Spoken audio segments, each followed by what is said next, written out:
Il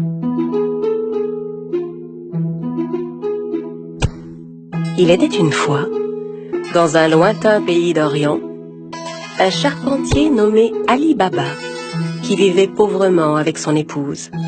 Ali Baba allait souvent dans la forêt avec son âne pour y couper du bois et le revendre en ville. Un jour qu'il était allé chercher du bois dans la forêt comme à l'ordinaire, il entendit un bruit de galop. C'était un groupe de cavaliers qui se dirigeait tout droit vers lui. Et les hommes n'avaient rien d'aimable. Ce sont certainement des voleurs. Je ferais mieux de me cacher. Ali Baba cacha son âne derrière les buissons et grimpa à un arbre. Les hommes arrivèrent et s'arrêtèrent juste sous l'arbre.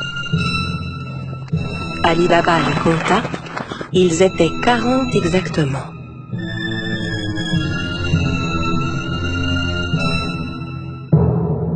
Les hommes déchargèrent les lourds sacs que portaient leurs chevaux.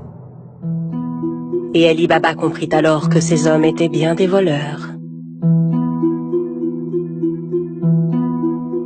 Le chef de la bande se dirigea vers un énorme rocher devant lequel il se mit à crier. Sésame, ouvre-toi! Soudain, il se passa une chose incroyable. Le gros rocher glissa sur le côté comme une porte coulissante, laissant apparaître une grotte. Les voleurs entrèrent un par un en portant leurs gros sacs. Quand le dernier fut entré, la porte se referma automatiquement. Ali Baba était médusé par ce qu'il voyait. Au bout de quelques instants, le rocher s'ouvrit à nouveau et les voleurs ressortirent de la grotte. Quand le dernier fut dehors, le chef se tourna vers la porte et ordonna « Sésame, ferme-toi !» Le gros rocher se referma aussitôt et les cavaliers se remirent en selle et s'éloignèrent.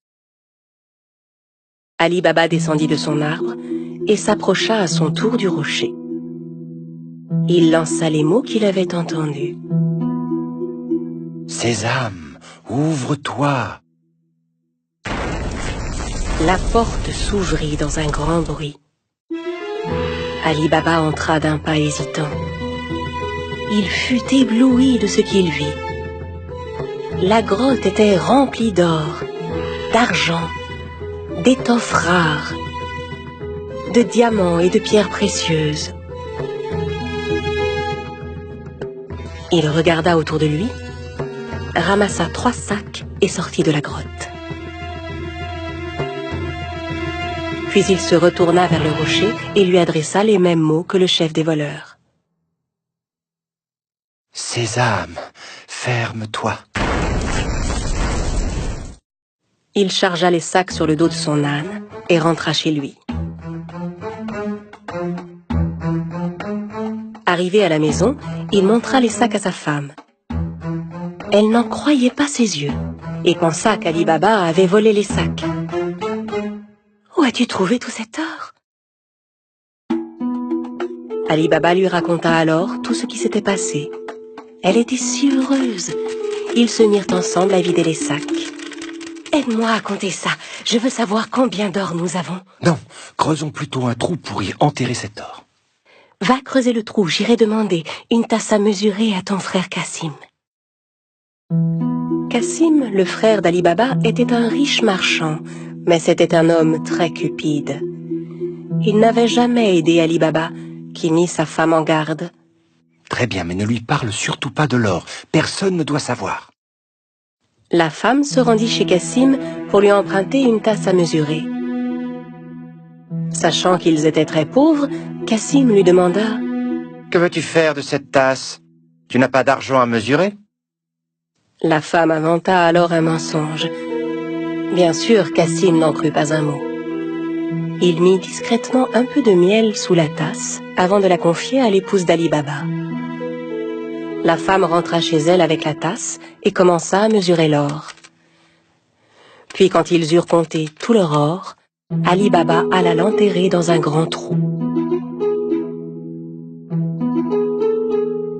Quand tout l'or fut bien enterré, la femme d'Ali Baba rapporta la tasse chez son beau-frère. Elle n'avait pas remarqué que de l'or était resté collé sous la tasse. Quand Cassim reprit la tasse, il vérifia aussitôt dessous. En voyant que de l'or y était collé, il fut stupéfait.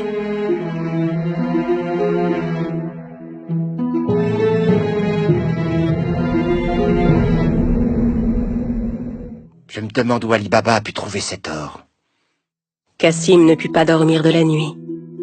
Le lendemain matin, il se leva et se rendit directement chez son frère Ali Baba pour lui montrer l'or collé sous la tasse. Ali Baba, d'où vient cet or? Je croyais que tu étais pauvre. Où l'as-tu trouvé? Ali Baba lui raconta tout et le pria de n'en parler à personne d'autre.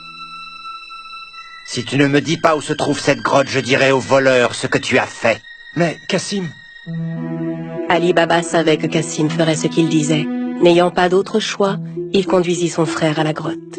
La grotte est juste derrière ce rocher. Maintenant, allons-nous-en d'ici. Les voleurs ne vont pas tarder à revenir. Ali Baba et Cassim rentrèrent chez eux, mais Cassim ne cessait de penser à la grotte. Il prit 2 chevaux avec lui et retourna à la grotte aussitôt.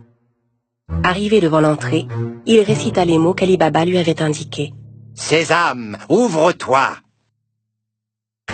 Le gros rocher se mit à bouger et la grotte s'ouvrit. Cassim n'en croyait pas ses yeux. Il était fasciné par le spectacle qui s'offrait à lui, hypnotisé par tout l'or qui brillait. Le plus vite possible, il commença à remplir les sacs qu'il avait apportés avec tout l'or qu'il pouvait. Quand tous ces sacs furent pleins, il retourna vers la sortie. Mais la porte s'était refermée. Et malheureusement, il avait oublié les mots qu'il fallait dire. Il essaya toutes sortes de formules pour ouvrir la grotte.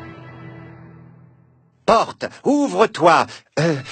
Rocher, ouvre-toi ! Grotte, ouvre-toi !» Mais quels que soient les mots, la porte restait fermée. Cassim commença à paniquer. Il chercha une autre porte, mais n'en trouva aucune. Au bout d'un moment, les voleurs revinrent à leur grotte.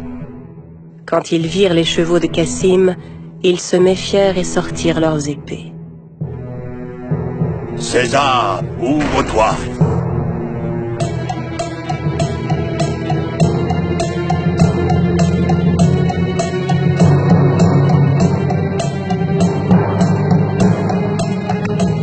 En entrant dans la grotte, les voleurs s'emparèrent de Cassim et le punirent sur le champ.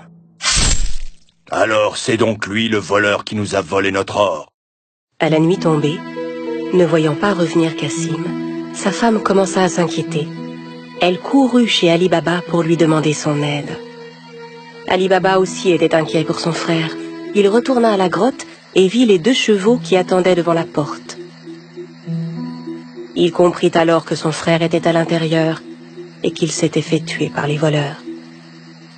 Il retourna voir sa belle-sœur et lui raconta tout. Ensemble, ils décidèrent de n'en parler à personne. Au bout de quelque temps, Ali Baba et son épouse vinrent s'installer dans la maison de Cassim.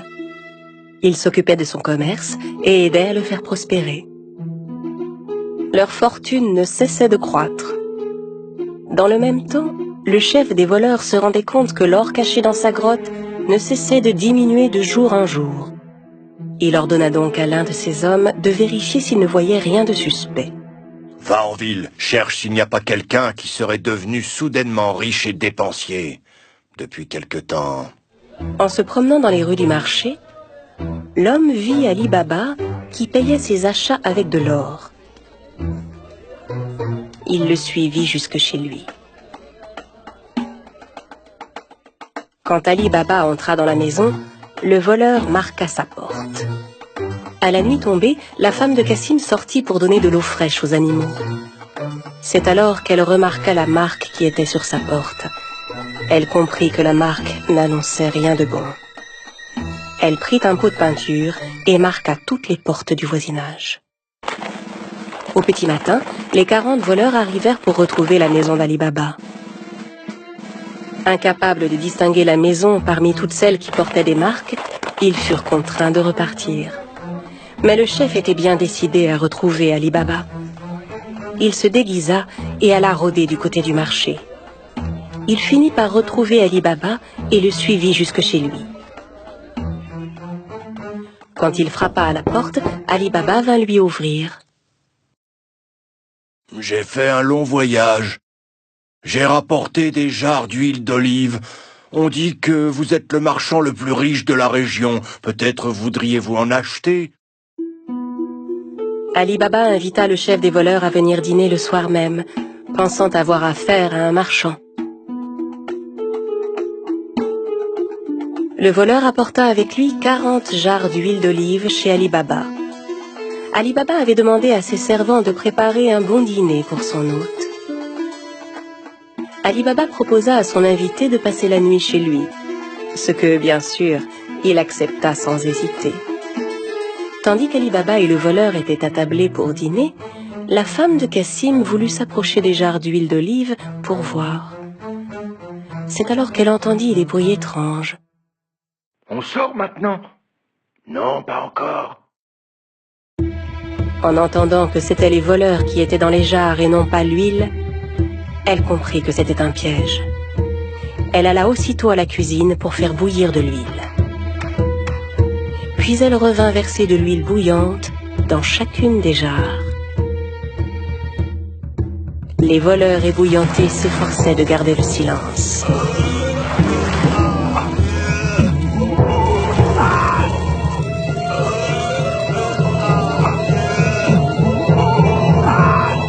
À minuit, quand tout le monde était endormi, le chef des voleurs alla vers les jarres.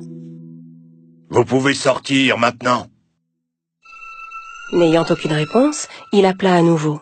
« Les gars, vous dormez ?» N'entendant à nouveau aucune réaction, il décida d'ouvrir les jarres et fut terrifié de ce qu'il vit. Terrorisé à l'idée de se faire attraper à son tour, il s'enfuit et ne revint jamais. Le lendemain matin, la femme de Cassim raconta à Ali Baba ce qui s'était passé. Cette fois, il savait qu'il n'aurait plus jamais à s'inquiéter des voleurs. À partir de ce jour, Ali Baba et sa famille menèrent une vie riche et heureuse.